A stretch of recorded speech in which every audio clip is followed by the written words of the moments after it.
Assalamualaikum warahmatullahi wabarakatuh. Bertemu lagi dengan saya di sini Natalia Tesalonika bersama dengan rekan saya yaitu Afifatul Rizka Hamidah, Dewi Nurjana, Erina Rodiatul Naini, dan Karin Yolanda. Di sini kami akan mempresentasikan hasil dari kerja kelompok kami yang akan menjelaskan mengenai rodent-borne disease dari rat bite fever. Selanjutnya langsung saja kita simak video berikut ini. Nah, yang pertama, saya akan menjelaskan identifikasi rat bite fever. Rat bite fever atau demam gigitan tikus ini adalah penyakit langka yang disebarkan oleh hewan pengerat atau tikus yang terinfeksi. Demam gigitan tikus atau rat bite fever dapat disebabkan oleh bakteri Actinobacillus muris atau yang sebelumnya disebut dengan Streptobacillus moniliformis dan bakteri Spirillum minus. Bakteri Streptobacillus moniliformis ini banyak ditemui di kawasan Amerika Utara, sedangkan bakteri Spirillum minus banyak ditemui di kawasan Asia. Sebagian besar kasus demam gigitan tikus atau rat bite fever banyak terjadi di Jepang atau yang disebut Sodoku. Penyakit ini juga dapat disebarkan melalui makanan atau air yang terkontaminasi oleh kotoran atau air seni tikus.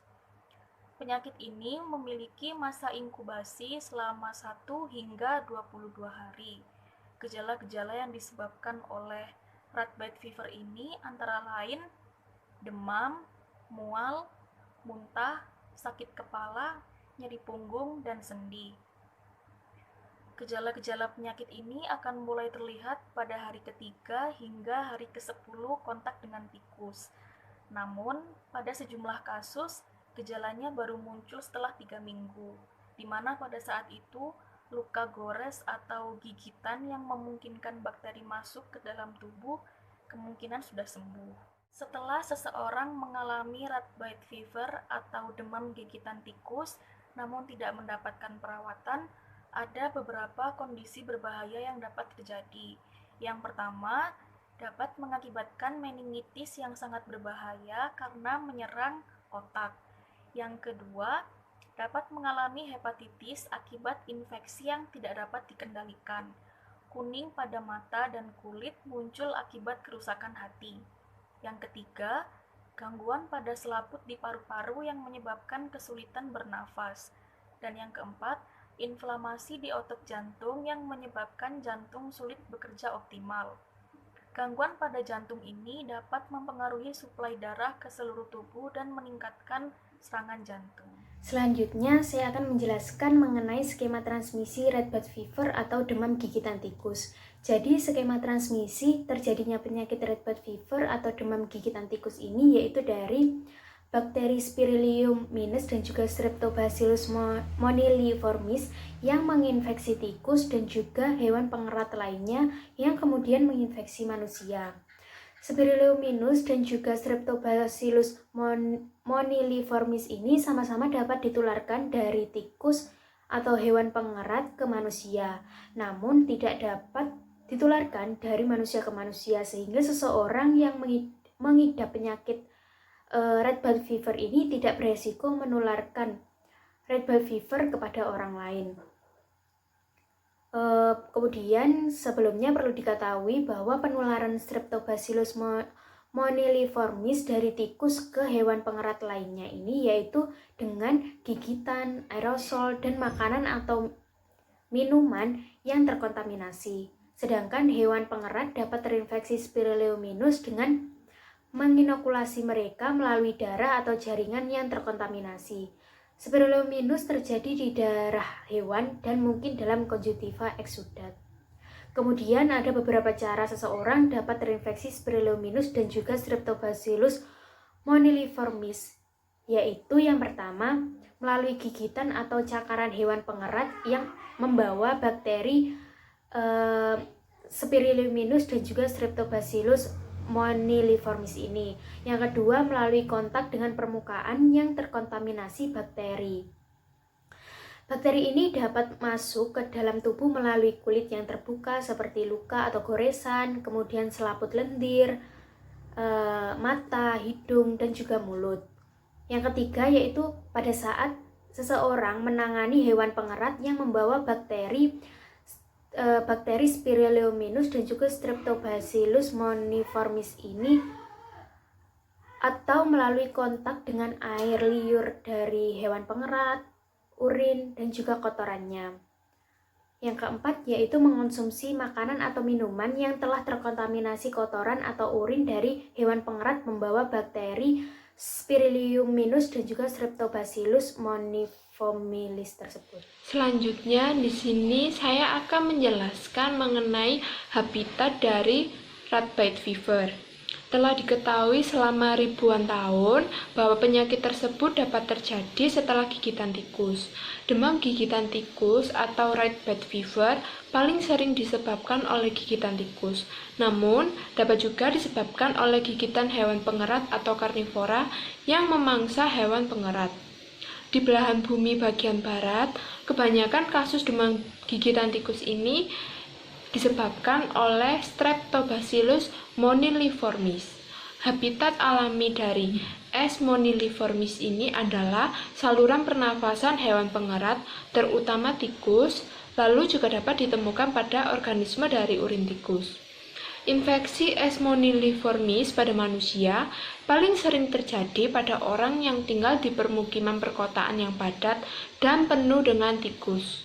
Selanjutnya, upaya pengendalian roden. Di sini terdapat berbagai upaya yang dapat dilakukan untuk mengendalikan roden. Salah satunya yaitu rat proofing, atau upaya untuk mencegah keluar masuknya tikus ke dalam sebuah ruangan. Nah, bisa dilakukan dengan cara membuat pondasi, lantai, dan juga dinding bangunan dari bahan yang kuat sehingga tidak dapat ditembus oleh tikus. Tidak dapat ditembus di sini dalam artian tidak ada celah atau retakan yang dapat dilalui tikus. Kemudian misalnya menggunakan pintu yang memungkinkan untuk digigit tikus. Jadi pintu itu bisa dilapisi dengan plat logam dengan celah pintu maksimal 6 mm sehingga tikus tidak dapat menembus pintu itu. Kemudian cara yang kedua yaitu dari sanitasi lingkungan dan memanipulasi habitat.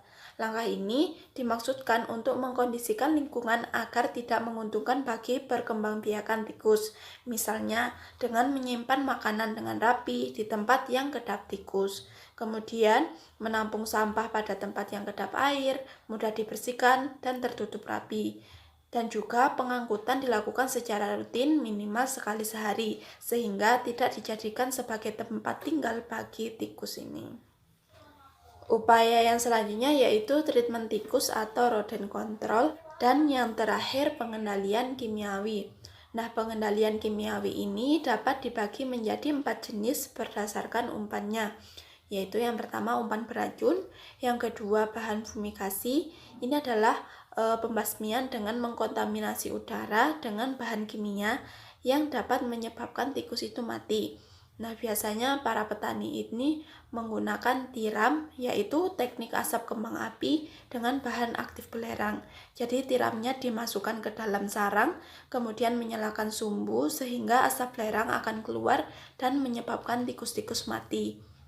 Kemudian bahan yang ketiga yaitu kimia repelen atau bahan penolak. Dan yang terakhir bahan kimia antifertilitas, yaitu bahan kimia yang dapat mengganggu sistem reproduksi dari rodentnya tersebut. Selanjutnya adalah upaya di daerah dalam penanggulangan rodent tikus. Di Kelurahan Banget Ayu Kulon, Kota Semarang, dilakukan sebuah upaya pengendalian untuk mengurangi kepadatan tikus. Metode yang digunakan dalam pengendalian rodent tikus di Kelurahan Banget Ayu Kulon ini adalah penggunaan perangkap. Penggunaan perangkap dipilih sebab mudah dalam pengaplikasian serta ekonomis karena dapat digunakan berulang kali dan harganya cukup terjangkau. Selain itu, perangkap tikus ini juga ramah lingkungan karena tidak menggunakan bahan-bahan kimia. Pada metode perangkap ini, tikus saja mengalami trap shyness, yaitu tikus mudah ditangkap di awal penangkapan namun akan sulit ditangkap pada penangkapan selanjutnya. Hal ini karena tikus sudah hafal sehingga jera untuk melewati jalan yang sama. Dalam mengatasi trap shyness ini dapat dilakukan dengan mengganti peletakan perangkap tikus pada runway tikus yang lainnya. Di dalam perangkap dipasang sebuah umpan berupa kelapa bakar dengan alasan bahwa kelapa bakar ini mudah didapatkan oleh masyarakat dan penggunaannya hanya perlu dibakar menggunakan api atau arang. Di Kelurahan Banget Air Kulon Kota Semarang ini digunakan 3 jenis perangkap, yaitu perangkap hidup atau live trap, perangkap mati atau snap trap dan brick back trap, dan perangkap berperekat atau sticky board trap. Akan tetapi perangkap yang dinilai efektif jika digunakan di rumah-rumah secara rutin adalah perangkap berperekat. Sekian presentasi dan pemaparan materi dari kelompok 1. Apabila ada salah kata dan kurangnya, kami mohon maaf dan akhir kata kami ucapkan terima kasih. Wassalamualaikum warahmatullahi wabarakatuh.